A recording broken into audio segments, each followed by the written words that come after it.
На высоких утесах древнего горного массива дрон с вертящимися лопастями зафиксировал нечто невозможное. Дверь, идеально вырезанная в цельной скале. То, что было за ней, навсегда изменит жизнь одного человека, приведя к открытию, которое оставалось скрытым на протяжении веков.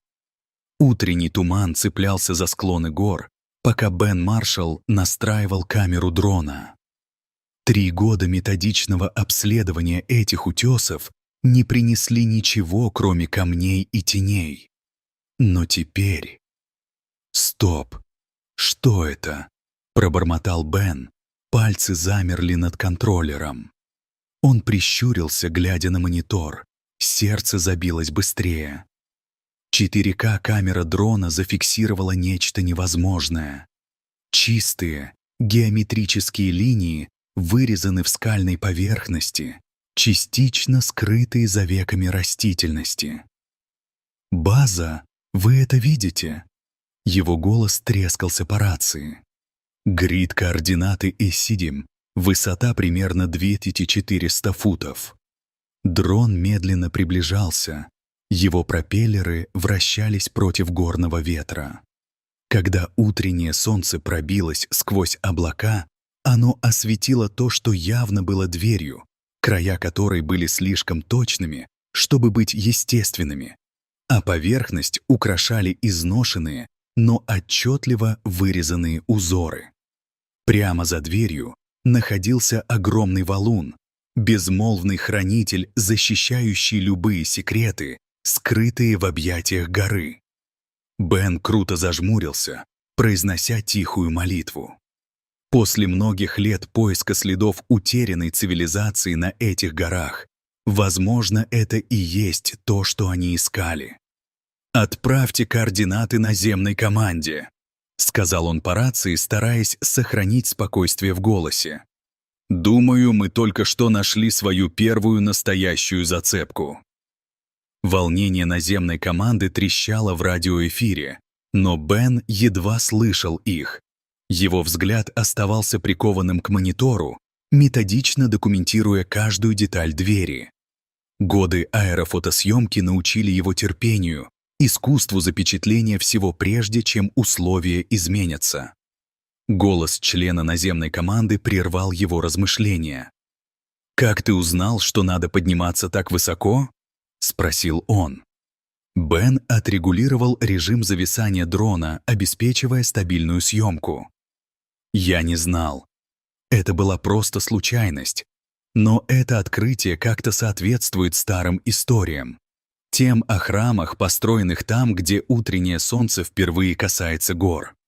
Истории, которые он изначально отверг как фольклор, пока Калани не показала ему иначе. Его покойная жена потратила годы, собирая эти устные истории, сопоставляя их с ландшафтом, будучи уверенной, что они хранят ключ к поиску следов ее предков. Культурный проект Инары тогда казался несбыточной мечтой, небольшой группой потомков, пытающихся сложить свою разрозненную историю. «Приведем команду альпинистов», — объявила доктор Кьяра Торн. «Нам нужно будет проверить это на месте». Бен сделал последний круг с дроном. Его горло сжалось. Он волонтировал для этого обследования, чтобы почтить работу Калани. Но теперь, сталкиваясь с настоящим открытием, его вес ощущался иначе. Это было не просто еще одно археологическое место. Это могло быть доказательством, за которым она умерла. В базовом лагере команда собралась вокруг мониторов, отображающих видео с дрона. Бен стоял немного в стороне. Его пальцы невольно проводили по изношенному кожаному чехлу контроллера дрона, привычка, которую он развил за тысячи часов полетов.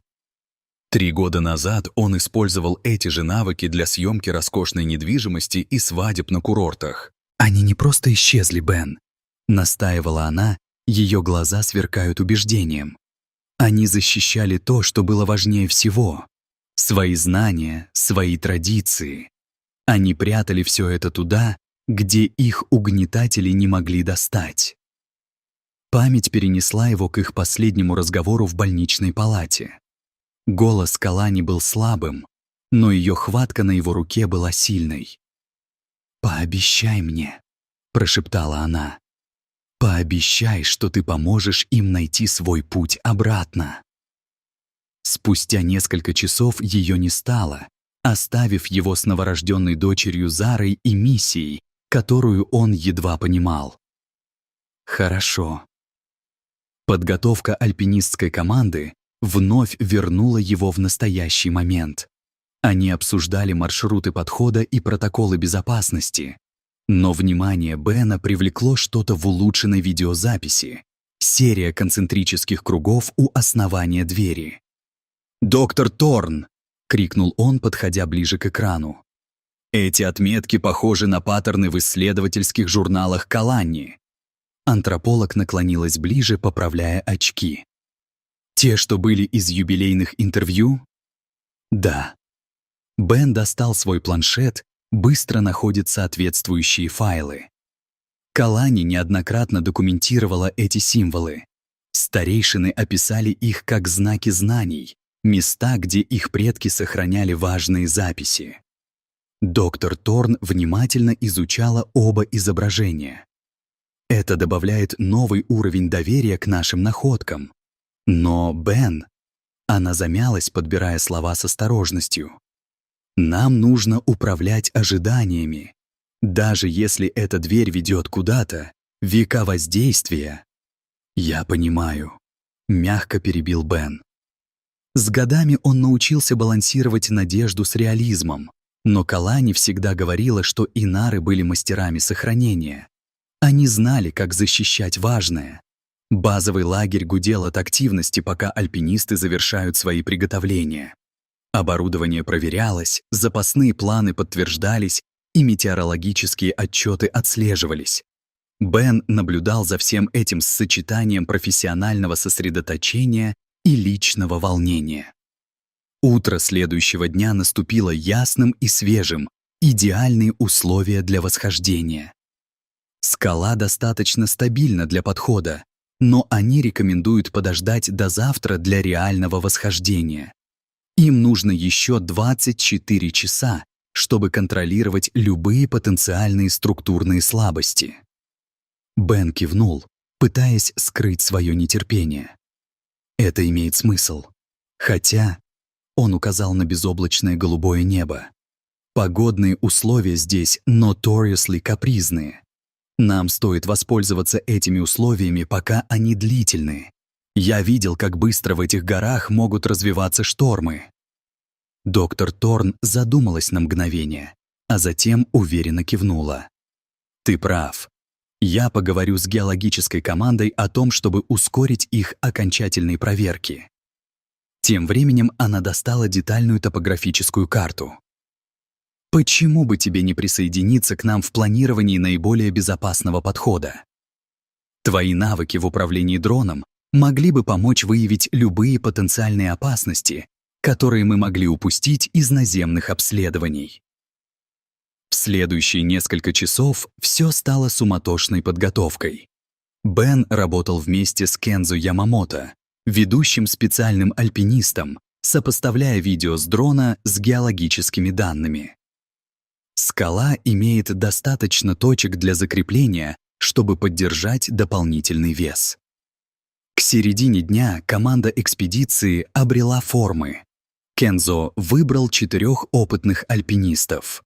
Бен Маршалл, Аврора Рори Блэквуд, малая фигура которой скрывала репутацию за преодоление самых сложных подъемов, близнецы Кай и Лиан Чен, которые двигались почти телепатическим образом, отточенным за 15 лет совместного восхождения. Доктор Торн пойдет следом со своим помощником по исследованию, доктором Феликсом Ривзом, специалистом по древним письменным системам. Мина, их эксперт по удаленному зондированию, командовала системой управления дроном, которая была настроена Беном. С ее позиции на мобильном командном пункте она могла переключаться между потоками, чтобы направлять команду вокруг потенциальных опасностей. Первая точка крепления находится примерно на 40 метрах вверх. Ее голос трескался через их связь.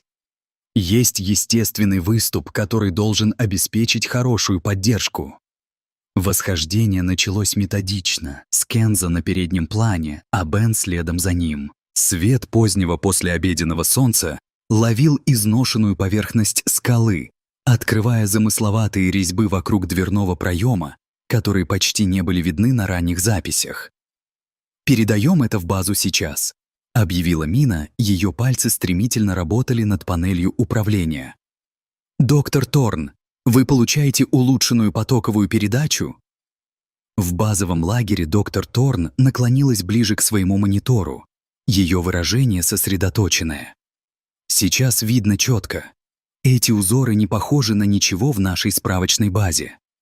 Стиль предполагает, что они современны с колониальным периодом, но исполнение еще более утонченное, чем мы ожидали для этого региона и эпохи. Пока археологическая команда начинала свой анализ, Кай и Леон методично устанавливали гидравлическую систему для работы с валуном. Огромный камень был намеренно установлен, его размещение слишком точное, чтобы быть естественным. «Показания давления стабильны», — сообщил Кай, контролируя цифровой дисплей, начиная с минимальной силы, увеличивая на 0,5. Когда было создано достаточно прохода, Бен осветил лучом свет по внутреннему объему. Стены были покрыты замысловатыми резьбами, но его внимание сразу привлек алтарь в центре.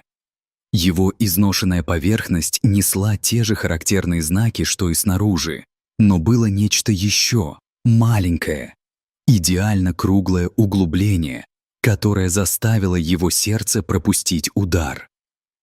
«Доктор Торн», — прошептал он, голос был едва уравновешен. «Вы это видите?» «Да», — тихо ответила она. «Это мастерство», — прошептала, изучая замысловатые детали. «Это точно то, что подвешивали на шее Калани и других». Рука Бена инстинктивно потянулась к груди, где подвеска Калани висела под его рубашкой. Он носил ее каждый день с того рокового экспедиционного дня 3 года назад. Последний подарок от жены. Пальцы провели по ее знакомым контурам сквозь ткань. «Цифры», — внезапно сказал доктор Ривз, прося Бена подойти ближе к стене. «Посмотрите, как они расположены. Это не просто перепись. Это родословная, интервалы. Думаю, это поколение». Его голос стал более восторженным. «А эти символы, они совпадают с отметками на подвеске точно». Руки Бена задрожали, когда он снял подвеску с шеи. Серебряный диск поймал свет.